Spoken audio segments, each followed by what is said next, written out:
Hello नमस्कार दोस्तों, स्वागत है आपके अपने YouTube channel DS Rajput education में। तो साथियों, आज आप लोग देखने वाले हैं पर्यावरण अध्ययन का एक प्रैक्टिस सेट पेपर है साथियों, जो कि आपको शिक्षक पात्रता परीक्षा से संबंधित सभी आपके एग्जामों में पूछे जाते हैं पर्यावरण के क्वेश्चन। ठीक है, तो आशा करूंगा कि आप लोग जरूर देखेंगे और शुरू से अंत तक जरूर बने रहेंगे। ठीक है, आपको करना क्या है तो साथियों, आपको शुरू से लेकर के अंत तक हर एक क्वेश्चन का आंसर आपको कमेंट करना है, या फिर आप लोग एक साथ करते जाइएगा।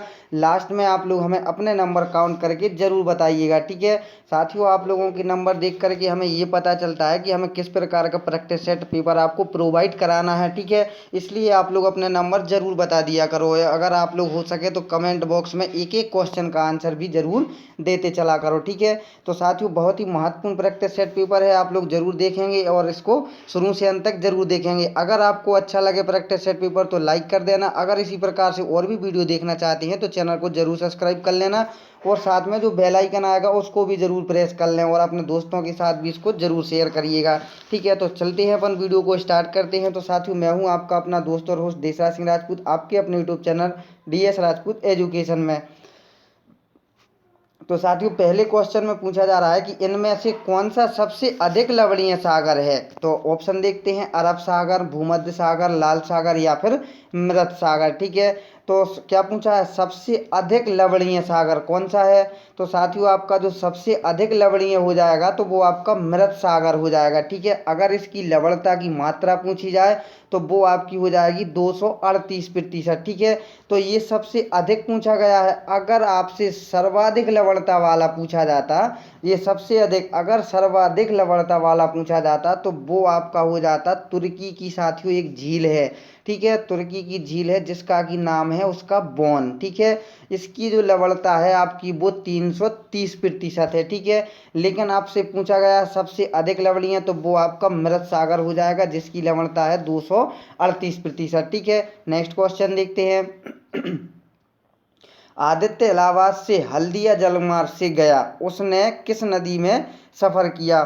तो यमुना, गंडक, गंगा या फिर महानदी। तो क्या हो जाएगा इसका राइट आंसर। तो साथियों, इसका जो राइट आंसर होगा वो आप लोग कमेंट करके बताइएगा। ठीक है, तो आदित्य जो इलाहाबाद से हल्दिया जलमार्ग से गया, उसने जो नदी से सफ़र किया था वो किया था गंगा नदी से। ठीक है, तो ये तीसरा जो विकल्प है वो आपका राइट आंसर हो जाएगा। ठीक है, तो जलमार्ग से जाने के लिए गंगा नदी में सफ़र करेगा, क्योंकि गंगा नदी में ही राष्ट्रीय जलमार्ग संख्या 1 अवस्थित है। यह मार्ग जो है आपका इलाहाबाद से लेकर यानी उत्तर प्रदेश से लेकर हल्दिया यानी पश्चिम बंगाल से जोड़ता है। ठीक है, तो ये आपसे एक वैसा पेडागोजिकल क्वेश्चन पूछ लिया गया है। ठीक है, तो यहाँ पर ही जलमार्ग है आपका जो गंगा नदी से जुड़ा हुआ है। ठीक है, नेक्स्ट क्वेश्चन देखते हैं। वर्मी कंपोस्ट की प्रक्रिया होती है, तो वर्मी कंपोस्ट की प्रक्रिया क्या होती है। कवक के द्वारा, जीवाणु के द्वारा, कीड़ों के द्वारा या फिर पशु के द्वारा। ठीक है, तो क्या हो जाएगा इसका राइट आंसर। अगर आपको आता है तो आप लोग जरूर बताइए। साथ ही जो वर्मी कंपोस्ट की प्रक्रिया जो होती है वो कीड़ों के द्वारा होती है। ठीक है, इससे क्या होता है कि जो वर्मी कंपोस्ट का निर्माण होता है वो कीड़ों विशेषकर केंचुओं के द्वारा किया जाता है। ठीक है, यह एक क्या होता है, जैविक खाद होता है जो क्या करता है, पर्यावरण की दृष्टि से अनुकूल होता है। ठीक है, नेक्स्ट क्वेश्चन देखते हैं। मिड डे मील की शुरुआत कब हुई थी। ये क्वेश्चन बहुत ही महत्वपूर्ण है, इंपॉर्टेंट क्वेश्चन है। वर्ष 2001, 2 या 1995 या फिर 2006 कब हुई थी मिड डे मील की शुरुआत। तो साथियों, इसका जो राइट आंसर आपका होगा वो मिड डे मील की आपकी जो शुरुआत हुई थी वो 1900 आपकी 95 में हुई थी। ठीक है, मिड डे मील यानी कि आपका क्या है, मध्याह्न भोजन योजना का जो प्रारंभ हुआ था वो 1995 में किया गया था। साथियों, इसमें क्या था, इसका जो उद्देश्य था वो कक्षा 1 से लेकर के 5 तक के विद्यार्थियों को पोषक आहार प्रदान करना था। ठीक है, और सकल नामांकन दर में सुधार लाना था। ठीक है, अब यह क्या हो गया है, कक्षा 1 से लेकर के 8 तक के लिए स्कूलों में भी लागू हो गया है। ठीक है, नेक्स्ट देखते हैं। विजय स्तंभ किसने बनवाया था। विजय स्तंभ किसने बनवाया था। महाराणा कुंभा ने, महाराणा सांगा, महाराणा प्रताप या फिर महाराज जय सिंह ने। ठीक है, तो विजय स्तंभ किसने बनवाया था आप लोग बताइएगा इसका राइट आंसर। तो साथियों, जो विजय स्तंभ बनवाया था वो बनवाया था महाराणा कुंभा ने। ठीक है, तो विजय स्तंभ का जो निर्माण है वो मेवाड़ के शासक थे ये महाराणा, ठीक है, महाराणा कुंभा, इन्होंने चित्तौड़ में करवाया था, ठीक है। यह स्तंभ जो है वो मालवा के महमूद खिलजी पर विजय की स्मृति में बनवाया गया था, ठीक है।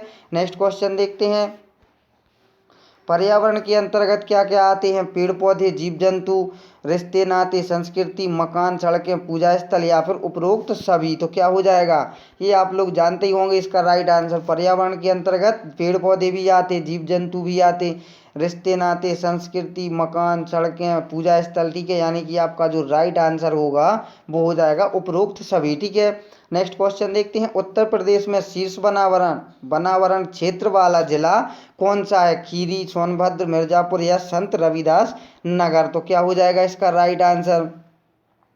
कमेंट करते चलिएगा साथियों आप लोग जरूर इसका, ठीक है। तो इसका जो राइट आंसर होगा आपका वो हो जाएगा सोनभद्र, ठीक है। तो उत्तर प्रदेश में वो जो शीर्ष बनावरण क्षेत्रफल वाला जिला है वो आपका सोनभद्र हो जाएगा, ठीक है। इसकी जो चौड़ाई है आपकी वो 2544 वर्ग किलोमीटर में आपका ये फैला हुआ है, ठीक है। वो जो सबसे कम वन क्षेत्रफल वाला जिला है वो भदोही यानी कि संत रविदास नगर है। ये चौथा ऑप्शन है, ये संत रविदास नगर है, ये 3 वर्ग में है, 3 वर्ग किलोमीटर में है आपका, ठीक है। और जो सोनभद्र है वो 2544 वर्ग किलोमीटर में फैला हुआ है, ठीक है। नेक्स्ट क्वेश्चन देखते हैं। तो नेक्स्ट क्वेश्चन में क्या पूछा जा रहा है? इसमें पूछा जा रहा है किसी खाद्य श्रृंखला की प्रथम कड़ी सदैव हरे पादप होते हैं, तो वो क्यों होते हैं? ऑप्शन देखते हैं। वे विस्तृत रूप से फैले होते हैं, वे मृदा से जुड़े होते हैं, या फिर वे सूर्य के प्रकाश में वायुमंडलीय CO2 को स्थिरीकृत करते हैं, या फिर उनमें जड़ें होती हैं। क्या होना चाहिए इसका राइट आंसर? जरूर बताइएगा साथियों आप लोग क्या होगा इसका राइट आंसर। तो साथियों इसका जो राइट आंसर होगा कि किसी खाद्य श्रृंखला की प्रथम कड़ी जो होती है वो सदैव हरे पादप होते हैं। वे क्यों होते? क्योंकि वे सूर्य के प्रकाश में वायुमंडलीय यानी कि CO2 को स्थिरीकृत करते हैं, ठीक है। इसलिए कड़ी सदैव हरे पादप होते हैं। नेक्स्ट क्वेश्चन देखते हैं। हाइड्रोफाइट किसे कहते हैं? तो हाइड्रोफाइट किसे कहते हैं? एक सामुद्रिक जानवर को, एक जलीय पौधे को, एक पौधीय रोग को, या फिर एक जड़ रहित पौधे को। तो क्या होगा इसका राइट आंसर? आप लोग भी बताइएगा साथियों इसका राइट आंसर क्या होगा। तो इसका जो राइट आंसर आपका हो जाएगा वो हो जाएगा कि एक जलीय पौधे को कहते हैं, ठीक है। हाइड्रोफाइट किसे कहते हैं? तो हाइड्रोफाइट जो कहते हैं वो एक जलीय पौधे को कहा जाता है, ठीक है। सेकंड ऑप्शन जो है वो आपका राइट आंसर हो जाएगा। नेक्स्ट देखते हैं। निम्न में से किसकी औसत शुद्ध प्राथमिक उत्पादकता सबसे कम है? शीतोष्ण कटिबंधीय वन की, ठीक है। ऑप्शन देखते हैं। तो नेक्स्ट ऑप्शन है आपका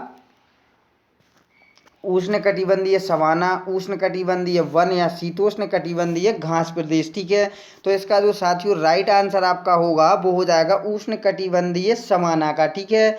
नेक्स्ट क्वेश्चन देखते हैं। 131 नंबर क्वेश्चन है। खाद्य श्रृंखला से अभिप्राय है इनमें से किसके द्वारा ऊर्जा का अंतरण होता है? भूगर्भ से धरातल की ओर, एक जीव से दूसरे जीव की ओर, निम्न अक्षांश से उच्च अक्षांश की ओर, या फिर नदी द्वारा भूमि के जीवों से सागरीय जीवों को, ठीक है। तो क्या होना चाहिए इसका राइट आंसर? आप लोग बताइए कमेंट करके जल्दी से।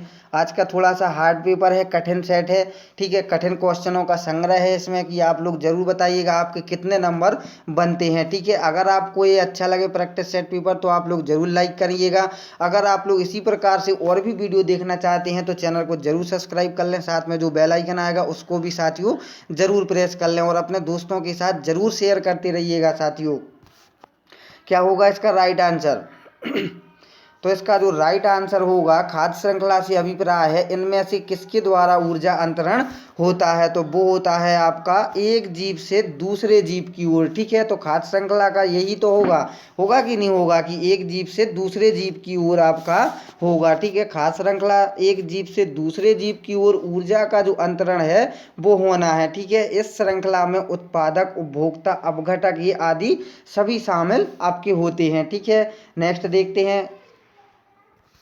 किस राष्ट्रीय उद्यान में विदेशी पक्षी यानी कि साइबेरियाई सारस केवल प्रजनन हेतु आते हैं? सरिस्का राष्ट्रीय उद्यान में, या केवला देव राष्ट्रीय उद्यान में, राजाजी राष्ट्रीय उद्यान में, या फिर दुधवा राष्ट्रीय उद्यान में। तो क्या होगा इसका राइट आंसर? क्या पूछा गया है? राष्ट्रीय उद्यान कौन सा है जहाँ पर विदेशी पक्षी यानी कि साइबेरियाई सारस जो है वो केवल प्रजनन हेतु आते हैं? तो क्या होगा इसका राइट आंसर? तो साथियों इसका जो राइट आंसर होगा वो केवला देव राष्ट्रीय उद्यान जो है आपका, जहाँ पर साइबेरियाई सारस जो है वो केवल प्रजनन हेतु आते हैं। ठीक है, ये आपका कहाँ पर हो जाएगा? तो ये साथियों जो है आपका साइबेरिया यानी सारस राजस्थान के केवला देव राष्ट्रीय उद्यान में प्रजनन हेतु आते हैं। और ये जो पक्षी हैं वो जाड़े में यहाँ आते हैं। ठीक है, यानी कि ठंडों के टाइम में आते हैं। ठीक है, वह राजस्थान के भरतपुर जिले में स्थित है आपका ये। ठीक है, भरतपुर जिले में स्थित है और जो राज्य का सबसे बड़ा पक्षी उद्यान भी है आपका। ठीक है, नेक्स्ट देखते हैं। ग्लोबल 500 पर्यावरण पुरस्कार किस अंतर्राष्ट्रीय संस्थान द्वारा प्रदान किया जाता है?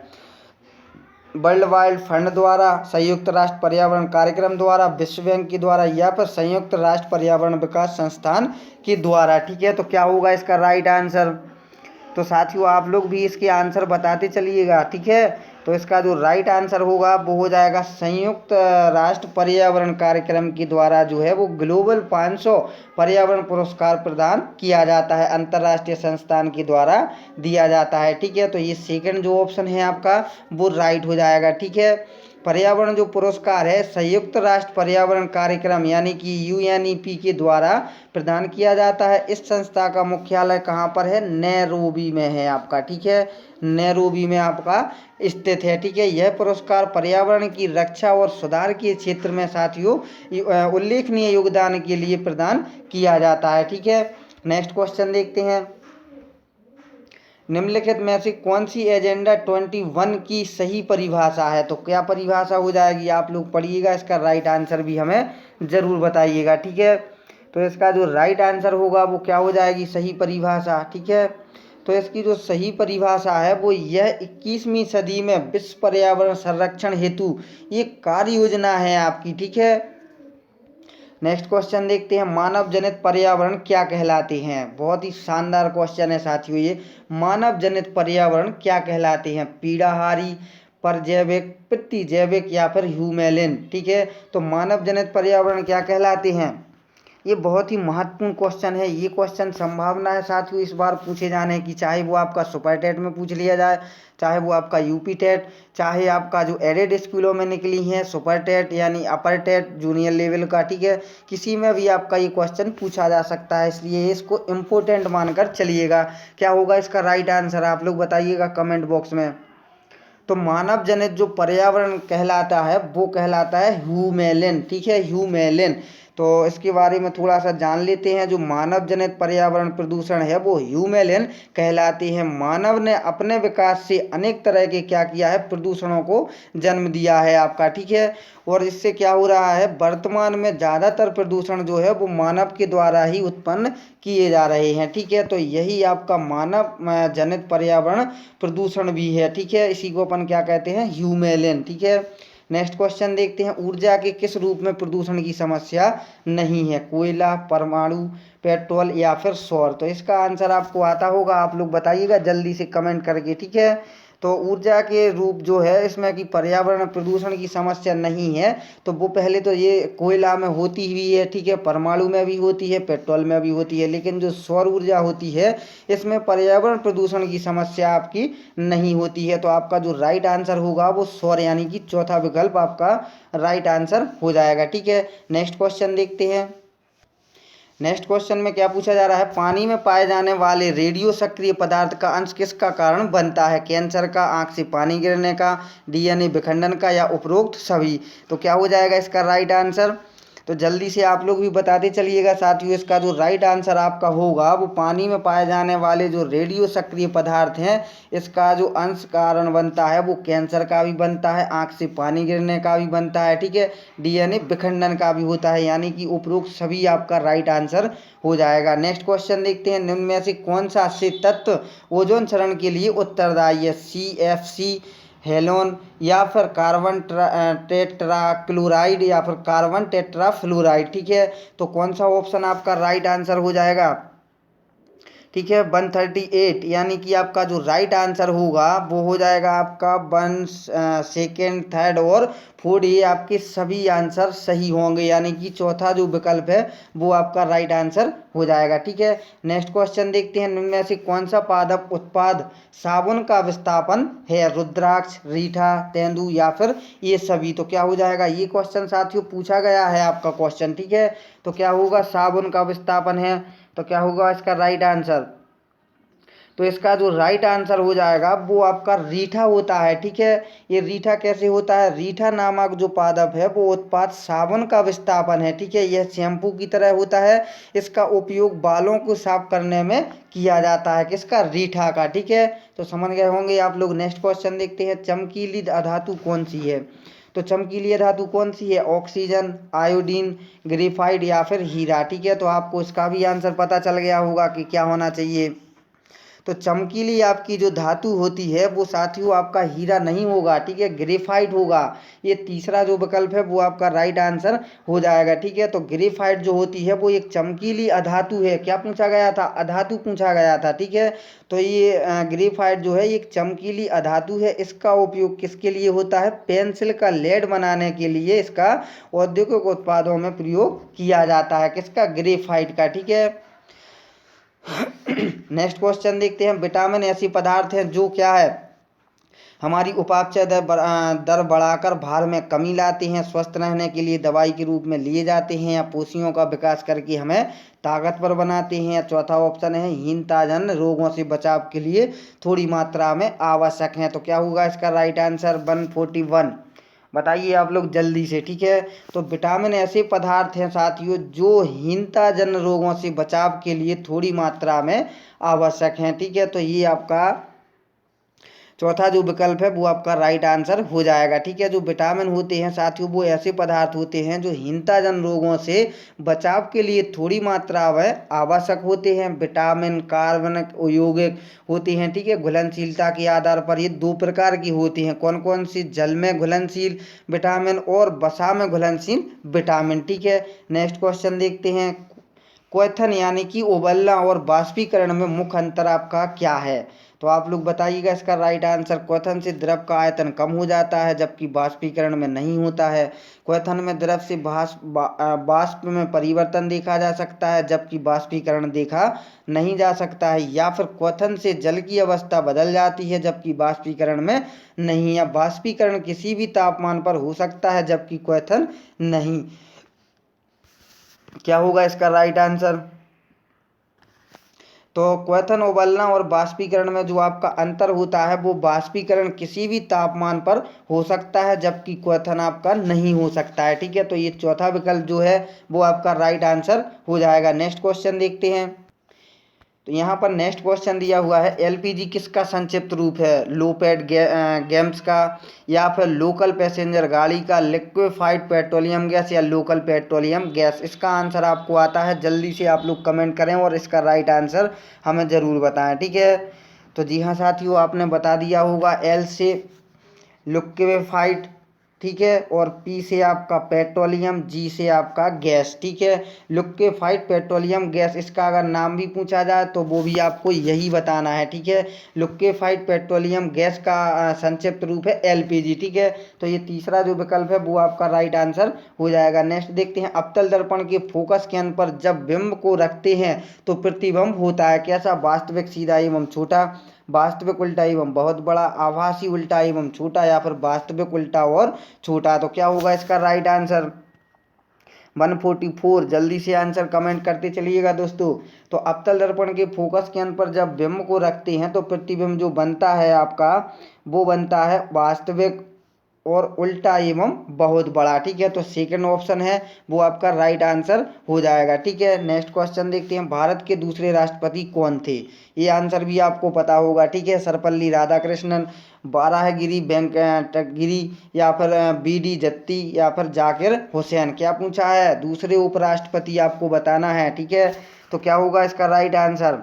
तो जाकिर हुसैन साहब जो थे वो भारत के दूसरे उपराष्ट्रपति थे आपके। ठीक है, तो भारत के दूसरे राष्ट्रपति थे जो वो डॉक्टर जाकिर हुसैन थे। इनका कार्यकाल जो वर्ष था वो 1962 से लेकर के 1967 तक ये आपके पद पर बने रहे। कौन से पद पर? उपराष्ट्रपति के, ठीक है। जबकि भारत के जो प्रथम उपराष्ट्रपति थे वो कौन थे? Doctor MS Radhakrishnan. इनका जो कार्यकाल था वो कितना था? वो 1952 से 1962 तक था, ठीक है। तो प्रथम तो आपके ये हो जाएंगे सर्वपल्ली राधाकृष्णन और दूसरे हैं वो डॉक्टर जाकिर हुसैन हैं, ठीक है। नेक्स्ट क्वेश्चन देखते हैं। सरिता की शिक्षिका उसे विभिन्न सामूहिक गतिविधियों में शामिल करती है, जैसे समूह चर्चा, समूह परियोजना, ठीक है। उसकी शिक्षिका सीखने के किस आयाम का अनुगमन कर रही है? तो क्या होगा इसका राइट आंसर? प्रतियोगिता आधारित सीखना। इसके और भी ऑप्शन देख लेते हैं, ठीक है। सामाजिक गतिविधि के रूप में, मनोरंजन द्वारा सीखना, या फिर भाषा निर्देशित सीखना। तो साथियों इसका क्या राइट आंसर हो जाएगा? तो इसका जो आपका राइट आंसर होगा वो सामाजिक गतिविधि के रूप में सीखने का प्रयास करा रही है वो शिक्षिका, ठीक है। नेक्स्ट क्वेश्चन देखते हैं। रोहन के विद्यालय में एक विज्ञान प्रदर्शनी का आयोजन किया गया था। इसका आयोजन एक उद्देश्य के साथ किया गया था। आपके विचार से कौन सा उद्देश्य सर्वाधिक उपयुक्त होगा? विद्यालय का नाम प्रसिद्ध करने के लिए, या अभिभावकों को संतुष्ट करना है, या फिर विभिन्न व्यवसायों के लिए विद्यार्थियों को प्रशिक्षित करना, या फिर विद्यार्थियों के लिए सृजनात्मक माध्यम उपलब्ध कराना, ठीक है। क्या हो जाएगा इसका राइट आंसर? तो इसका जो राइट आंसर होगा वो विद्यार्थियों के लिए सृजनात्मक माध्यम उपलब्ध कराने के लिए ये प्रयोग किया गया था, ठीक है। नेक्स्ट क्वेश्चन देखते हैं। राष्ट्रीय पाठ्यचर्या की रूपरेखा जो 2005 है, प्राथमिक स्तर पर पर्यावरण अध्ययन शिक्षण का प्रमुख उद्देश्य होना चाहिए। तो वो क्या होना चाहिए? स्वतंत्र रूप से प्रयोग करने की कुशलता अर्जित करने के लिए, विषय की आधारभूत संकल्पनाओं की आधारभूत समझ का विकास करने के लिए, या फिर विषय के आधारभूत सिद्धांतों को स्मरण करने के लिए, ठीक है। तो ये आपके तीन ऑप्शन यहाँ पर हैं, ठीक है। नेक्स्ट ऑप्शन भी देखते हैं। तो चौथा जो ऑप्शन है, कक्षीय अधिगम को विद्यालय के बाहर के जीवन से जोड़ना। तो आपका यही ऑप्शन जो है वो आपका राइट आंसर हो जाएगा, ठीक है। नेक्स्ट क्वेश्चन देखते हैं। एक अच्छे पर्यावरण अध्ययन पाठ्यक्रम को क्या नहीं करना चाहिए? क्या नहीं करना चाहिए? अधिगमकर्ता के ज्ञानात्मक स्तर को निर्धारित करना, अधिगमकर्ताओं को पर्यावरण के महत्व का ज्ञान कराना, या फिर अधिगमकर्ताओं को पिछले ज्ञान के आधार पर नया ज्ञान सृजित करने के योग बनाना, या अधिगमकर्ताओं को उनके जीवन यापन के लिए ज्ञान और कौशल प्रदान करना, ठीक है। तो क्या हो जाएगा इसका राइट आंसर? तो अच्छे पर्यावरण अध्ययन पाठ्यक्रम को क्या नहीं करना चाहिए? तो उसको अधिगमकर्ताओं को उनके जीवन यापन के लिए ज्ञान और कौशल प्रदान करना, ठीक है। ये आपका चौथा जो विकल्प है वो आपका राइट आंसर हो जाएगा। आज का लास्ट क्वेश्चन। साथियों लास्ट क्वेश्चन देखने से पहले अगर आप लोग एक साथ क्वेश्चन के आंसर देना चाहते हैं क्वेश्चनों के, तो आप लोग ज़रूर काउंट कर लीजिएगा नंबर। और अब हमें ज़रूर लास्ट क्वेश्चन को ख़त्म करते करते आप ज़रूर अपने पूरे के पूरे नंबर काउंट करके हमें ज़रूर बताइएगा कमेंट बॉक्स में। और साथियों आपको प्रैक्टिस सेट पेपर कैसा लगा ये भी हमें बताइएगा। अगर आपको किसी प्रकार की कोई भी समस्या हुई हो, या कोई भी आप लोग अपनी बात रखना चाहते हैं, कुछ भी कहना चाहते हैं, तो आप लोग हमें कमेंट बॉक्स में ज़रूर बताइएगा। अगर आपको कहीं भी किसी भी प्रकार का कोई भी समस्या खड़ी हुई है तब भी आप लोग बताइएगा। जैसे ही नेक्स्ट वीडियो अपलोड होगी उसमें आपका मैं समाधान के साथ आपको हर एक चीज़ का उसमें वो समाधान करा दिया जाएगा, ठीक है। समस्या सॉल्व करा दी जाएगी। तो आप लोग ज़रूर हमें नंबर बताएं। अगर वीडियो अच्छी लगी है तो लाइक कर दें। अभी तक आपने चैनल को सब्सक्राइब नहीं किया है और चैनल पर नए हैं तो आप लोग ज़रूर चैनल को सब्सक्राइब कर लें। साथ में जो बेल आइकन आएगा उसको भी ज़रूर प्रेस कर लें, और अपने दोस्तों के साथ भी इस वीडियो को ज़रूर शेयर करें, ठीक है। तो आज का लास्ट क्वेश्चन देखते हैं। पर्यावरण अध्ययन में दैनिक मूल्यांकन लाभदायक है? विद्यार्थियों का ध्यान केंद्रित करने में, विद्यार्थियों की तात्कालिक शैक्षिक स्थिति का पता लगाने में, या कक्षा को अधिक से अधिक तंग करने में, या फिर शिक्षक द्वारा अपने कर्तव्य का मूल्यांकन करने में, ठीक है। तो इसका क्या राइट आंसर हो जाएगा? पर्यावरण अध्ययन में दैनिक मूल्यांकन का जो लाभदायक है वो विद्यार्थियों की तात्कालिक जो शैक्षिक स्थिति है उसका पता लगाने के लिए पर्यावरण अध्ययन में दैनिक मूल्यांकन लाभदायक होता है, ठीक है। तो उनकी क्या होती है? तात्कालिक शैक्षिक स्थिति का हमें पता चल सकता है। ठीक है, तो साथियों कैसी लगी आपको प्रैक्टिस सेट पेपर, जरूर पसंद करें आप लोग, जरूर इसको लाइक करें, जरूर चैनल को सब्सक्राइब करें। तो साथियों इसी आशा के साथ मिलते हैं नेक्स्ट वीडियो में, जब तक के लिए जय हिंद, जय भारत, वंदे मातरम दोस्तों।